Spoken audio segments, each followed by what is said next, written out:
This is Dion Ringgold, editor-in-chief of InClub magazine.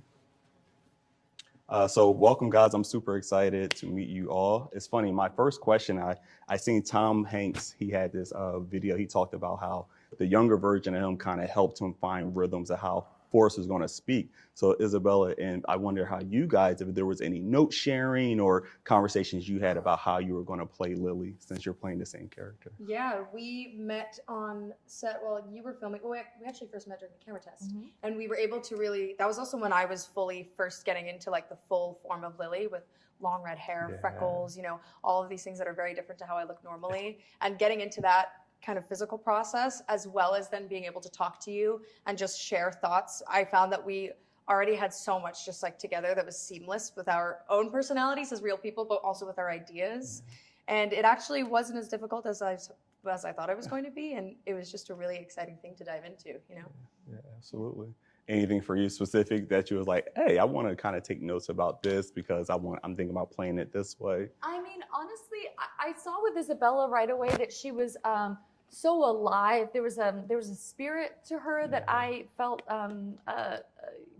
kindred with. I don't know if that's what I use. Kindred. This is wrong. Anyway, I've slept for 1 hour. But there was something about her that I felt like was something that I was going to bring to the role as well. And she was just so authentic and so honest and so raw, but also like not raw talent that isn't also like trained and has the ability to use, like she drives stick shift. Like she knows how to, I mean, you watch her in this movie, it's incredible. I can't believe it's her first movie. It's like actually upsetting. She's incredible.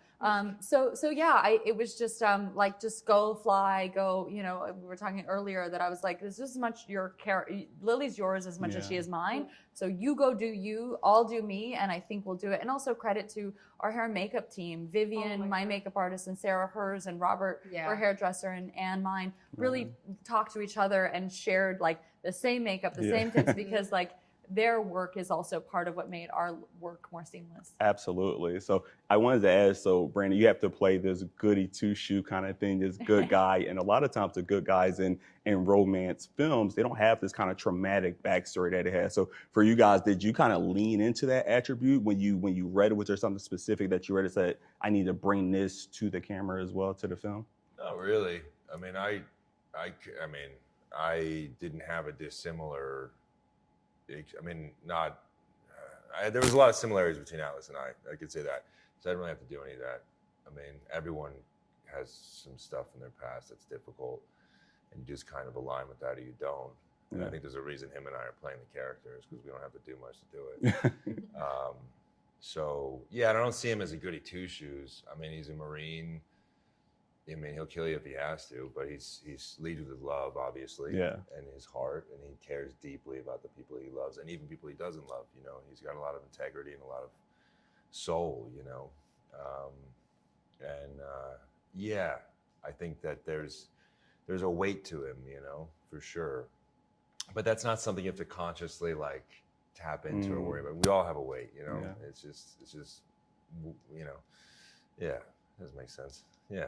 Yeah, but that just speaks to the power of what Colleen wrote in her source material, because like to your point, like in romance novels, which this isn't, I don't think it's a romance novel, I think it's a story about a woman's journey, but like there is romance, that character can be the goody two shoes, but like all the characters are so multifaceted, and I think that that's why people are loving this movie, old and young, male and female, and everything in between. People see this movie and they're seeing the human experience in a very like potent way, and it's just been amazing to see people come out of theaters feeling like I saw a movie, like I saw a movie in theaters that made me laugh, and it made me cry, and it made me cheer, and it made me feel, and you also like feel connected with the people. I mean, I've seen it in theaters, and every time I like feel weirdly bonded with this group of strangers because we've gone through this experience together, and it's been such a gift. It's been so beautiful. Yeah, it's a great film. Thank you guys for your time. And thank you for coming. Like, absolutely. Follow InClub magazine, because I follow you guys on Instagram, and that's why, because I was like, they have to be here because I'm such a fan. I appreciate it. And we're work, big fans. When I told Takora, because she was the first word, hey, you're going to be there, make sure you tell her we said hi. So everybody said hello. Amazing.